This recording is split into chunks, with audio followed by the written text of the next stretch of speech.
নির্বাচনে সংখ্যানুপাতিক পদ্ধতি চালুর বিষয়ে নির্বাচন ব্যবস্থার সংস্কার কমিশন তাদের প্রতিবেদনে সুস্পষ্ট সতর্কতা জানিয়েছে। কমিশনের মতে এই পদ্ধতি কার্যকর হলে দেশের নির্বাচন ব্যবস্থা দলনির্ভর হয়ে পড়বে এবং সাধারণ মানুষ সরাসরি কোনো ব্যক্তিকে ভোট দেওয়ার অধিকার হারাবে। সেই সঙ্গে বড় রাজনৈতিক দলের কর্তৃত্ব ক্ষুদ্র দলগুলোর কাছে বড় দলগুলো জিম্মি হয়ে পড়তে পারে এবং স্বতন্ত্র প্রার্থীদের জন্য সুযোগ পুরোপুরি বন্ধ হয়ে যাবে।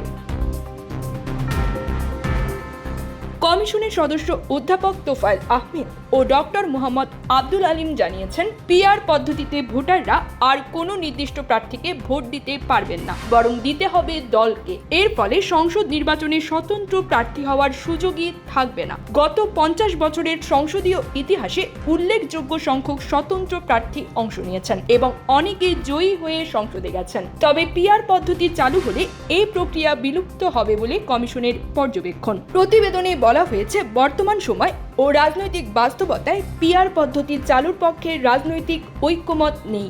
ফলে কমিশন এই বিষয়ে কোনো সুপারিশ করেনি, বরং পদ্ধতিটির ভালো মন্দ বিবেচনা করে সম্ভাব্য ঝুঁকির দিকগুলো তুলে ধরেছে।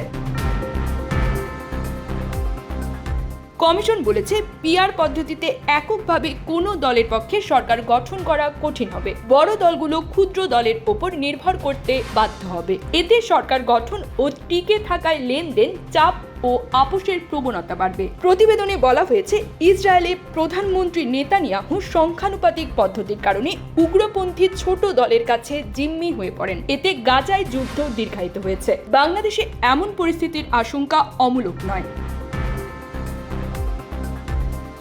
প্রতিবেদনে বলা হয়, পিআর চালু হলে সংসদ সদস্য হতে হলে জনগণের কাছে নয়, দল প্রধানের কাছে যেতে হবে। প্রার্থী বাছাই হবে আর্থিক লেনদেনের মাধ্যমে, অনেকটা সংরক্ষিত নারী আসনের মতো। এতে সংসদ হবে দলীয় প্রধানের পোষা সংসদ সদস্যদের একটি ক্লাব মাত্র। বর্তমানে সরাসরি ভোটের মাধ্যমে জনপ্রতিনিধি নির্বাচিত হওয়ার যে ব্যবস্থা রয়েছে, সেটিকে তুলনামূলকভাবে গণতান্ত্রিক হিসেবে গণ্য করা হয়। পিআর চালু হলে সাধারণ ভোটার তার পছন্দের প্রার্থী বেছে নেওয়ার সুযোগ হারাবে। এতে স্থানীয় নেতৃত্ব গঠনের পথও সংকুচিত হবে।